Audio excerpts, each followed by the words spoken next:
જૂનાગઢના માળિયાહાડીનામાં અંડરબ્રિજના કામમાં ભ્રષ્ટાચાર થયો હોવાના ગામ લોકોના આક્ષેપો।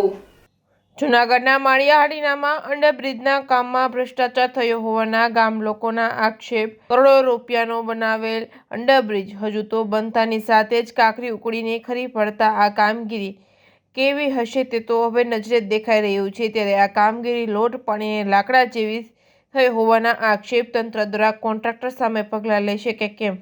ત્યારે બીજી તરફ જે સ્પીડ બ્રેકર મૂકવામાં આવ્યા છે તે પણ હાલમાં મોટા ઊંચા હોવાથી અને ગાડીઓ નીચે પડી જતા ભારે નુકસાની થતા વાહન ચાલકોમાં રોષ જોવા મળ્યો છે। કોણ સુનેગા કિસકો સુનાઈ?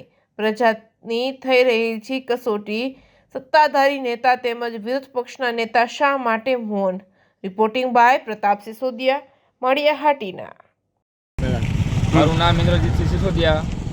માળિયા રેલવે સ્ટેશનની બાજુમાં આવેલ ફાટક, જ્યાં બમ્પ તંત્રએ બહુ મોટો કર્યો છે, નાના વાહનોને મુશ્કેલી પડે છે, એટલા માટે તંત્રને જણાવવાનું કે આ બમ્પના શોર્ટ કરી દે એવી અમારી વિનંતી।